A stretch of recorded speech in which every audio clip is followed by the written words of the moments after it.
One of the greatest challenges in a person's life is the challenge of livelihood, making a living, and realizing the blessing that God gives us every day and helping us to provide for ourselves and our family.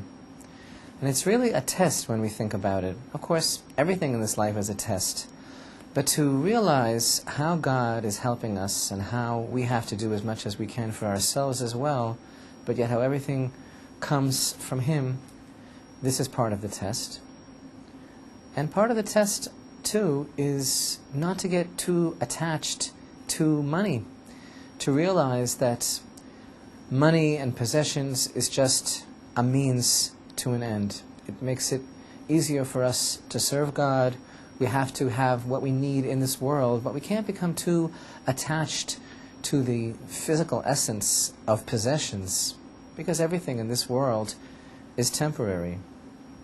Many of the secrets of livelihood and how God provides for us can be derived from the portion in this week's Torah portion, the section called Beshallach, that describes the manna, the bread from heaven that God provided for Israel after they left Egypt during those years that they were traveling in the desert. In fact, when we look in the Bible in Exodus chapter 16, verse 4, we find that God tells Moses, "Look, behold, I am going to rain down on you bread from heaven, and the people will have to go out every day and gather exactly as much as they need for that day." And God says in so many words, in order to test them as to whether or not they will follow my Torah.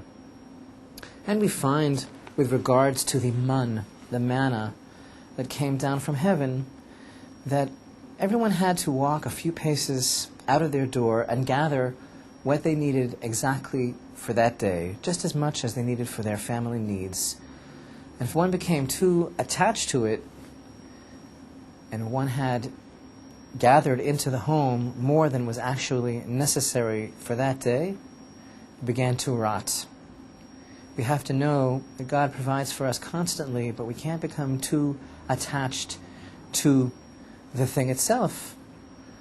And many of the secrets of how we are to navigate this narrow bridge of understanding how God provides for us, we can derive from the great secrets in the verses in this week's Torah portion.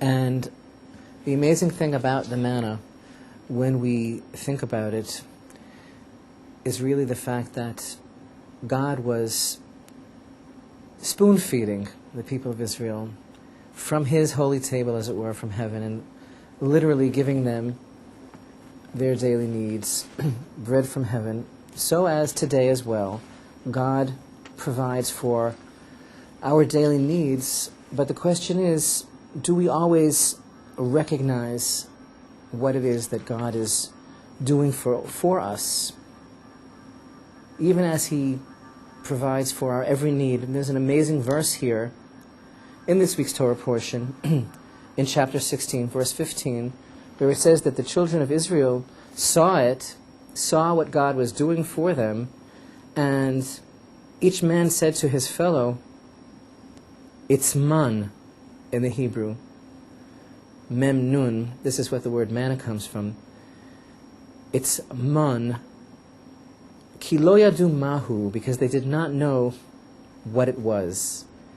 So the Hebrew word is actually a contraction, and it stands for the idea they didn't know what it was. And they said to each other, what is it? God was literally raining bread down from heaven and giving it to them, and they saw His provision and yet said to each other, I don't know what it is. Do you know what it is?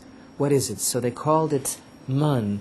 And Moses said to them, this is the bread which God is giving you to eat. And so it is with each and every one of us that God provides for us, and the question is if we are cognizant and ready to realize just what it is that He does for us.